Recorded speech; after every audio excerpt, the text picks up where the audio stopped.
আজকের সবার সভাপতি সাহেব, এই স্টেজের মধ্যে সম্মানিত উলামায়ে কিরাম, দূর দূরান্ত থেকে এসে থাকা মুরব্বিয়ানে আযম এবং আমার পর্দানিশী মা এবং বোনেরা, যে আমরা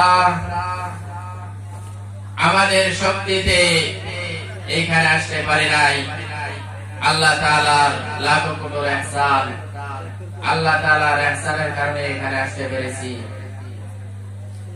আমরা কেউ তো বহু দূর থেকে এসেছি, কেউ তো ভূগোল থেকে এসেছি।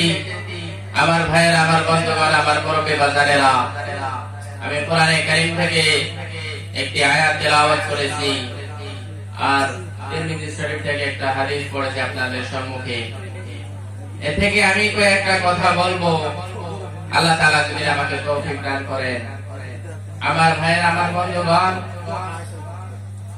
আজকে আমি আমির হক এই চেয়ারের মধ্যে আমার কোনো বসার যোগ্যতাই ছিল না। এর পিছনে আমার মার দোয়া রয়েছে এবং উলামায়ে কেরামের দোয়া রয়েছে।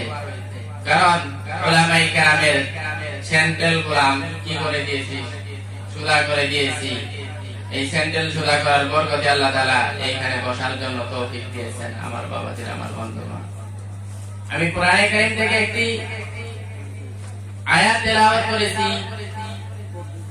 আল্লাহ তাআলা বলতেন, ইয়া আইয়ুহাল্লাযীনা আমানু তুবু ইলাল্লাহি তাওবাতান নাসুহা। আমার বাবাজির, আমার বন্ধুগণ, আল্লাহ তাআলা কোরআনে কারীমের ভিতরে বলেন, হে মুমিন, তোমরা তওবা করো, খালিস দিলে কি করো, তওবা করো। আসা রাব্বুকুম আন ইউকাফিরা আনকুম সাইয়্যাতিকুম। আল্লাহ তাআলা বলেন যে আশা রাখা যায় যে আল্লাহ তাআলা তোমাদের গুনাহগুলোকে কি করে দিবেন, মাফ করে দিবেন। আমরা যেন গুনাহ করি, আমরা না যেন গুনাহ করি, আমার বাবাজির, আমার বন্ধুগণ এবং আমার পর্দানিশী মা এবং বোনেরা, যদি তওবা করে আল্লাহর পথে এগিয়ে আসি, আল্লাহ তাআলা তওবা কবুল করে নিয়ে আমাদের সব গুনাহগুলোকে কি করে দিবেন, মাফ করে দিবেন। আমরা ইনসান, আমাদের ভুল হয়ে যেতে পারে, কারণ আমরা মানুষ, একবার ভুল করতেই পারি। এবার যে ভুল করে যে বসে থাকবো তা না, ভুল হয়ে যাচ্ছে, আল্লাহর পথে এসে আমরা কি করি, তওবা করি। আল্লাহ তাআলার কাছে তওবা করলে আল্লাহ তাআলা মাফ করে দিবেন। আল্লাহ তাআলা কোরআনে কারীমের ভিতরে বলেন, লা তাকনাতু মির রাহমাতিল্লাহ ইন্নাল্লাহা ইয়াগফিরুয যুনুবা জামিআ। আল্লাহ তাআলার রহমত এবং বরকত থেকে নিরাশা হয়ে গেলে মানুষ, আল্লাহ তাআলার প্রতি আশা রাখো, আল্লাহ তাআলা তোমাদের সব গুনাহগুলোকে কি করে দিবেন, মাফ করে দিবেন।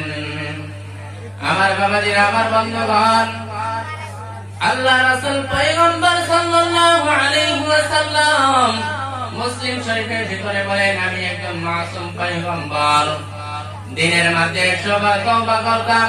আমি নবীর কোনো গুনাহ ছিল না, এরপর আমি দিনের মধ্যে 100 বার তওবা করতাম। তোমরাও তওবা করো। এর নবীর আশিক উম্মতের দল।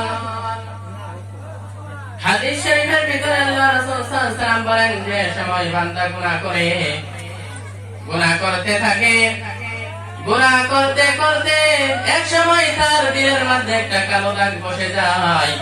সে যদি তওবা করে আল্লাহর পথে এগিয়ে আসে, তাহলে তার ওই কালো দাগটা দিল থেকে মুছে যায়।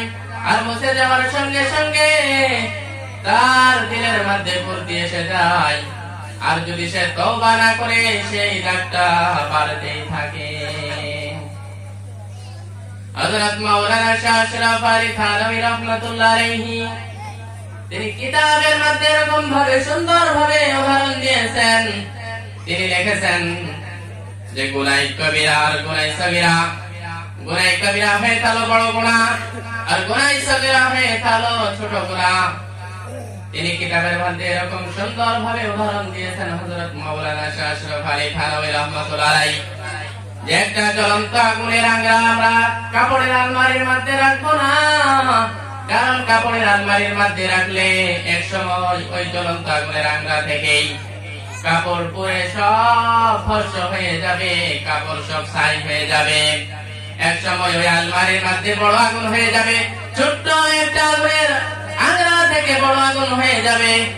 তেমনি ভাবেই হযরত মাওলানা শাহ আশরাফ আলী থানভী রাহমাতুল্লাহ আলাইহি কিতাবের মধ্যে তো সুন্দর ভাবে মিসাল দিয়েছেন, যে সময় তুমি গুনাহ করতেছো, প্রথমে গুনাহ করা অনেক আসান, যে গুনাহটা করতেছো এই গুনাহটা ছেড়ে দেওয়া অনেক আসান। তুমি যে প্রথমের মধ্যে গুনাহ করতেছো এই গুনাহটা ছেড়ে দেওয়া আসান। কেমন ভাবে আসান?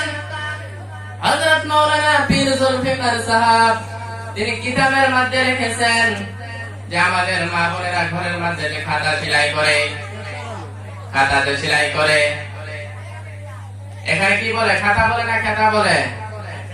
হ্যাঁ, খাতা সেলাই করে। এই খাতাকে এখানে জানি না কি বলে, অন্য জায়গায় তো খাতাও বলে, খাতাও বলে। তো এই খাতাতে সেলাই করে আমাদের মা বোনেরা, এই সুতাটা খুব গাঢ় থাকে না নরম থাকে? হ্যাঁ, নরম থাকে। হযরত মাওলানা পীর জুলফিকার সাহেব লিখেছেন যে নরম সুতাটাকে যদি একটা শিশু বাচ্চাকে দিয়ে বলা হবে, ও শিশু বাচ্চা এই নরম সুতাটাকে কি করে ফেলো? ছিঁড়ে ফেলো। শিশু বাচ্চাটা কি করে ফেলবেন? ছিঁড়ে ফেলবেন। আর যদি তাকে একটা জাহাজের লঙ্গর শিকল দিয়ে বলা হয়, বলতে এই শিকলটাকে কি করো? ছিঁড়ো, সে ছিঁড়তে পারবে না, কারণ সে ডাক। এমনকি বড় মানুষও ছিঁড়তে পারবে না। অনেক ডাক জাহাজে গুলাতে বেঁধে রাখা হয় শিকল, বড় বড় লঙ্গর, কারণ অনেক ডাক ছোট বাচ্চা ছিঁড়তে পারবে না, এমনকি বড় মানুষও ছিঁড়তে পারবে না। হযরত মাওলানা পীর জুলফিকার সাহেব তিনি কিতাবের মধ্যে এরকম ভাবে উদাহরণ দিয়েছেন যে একটা ছোট্ট শিশুকে যদি একটা নরম সুতা দিয়ে বলা হয়, ও শিশু বাচ্চা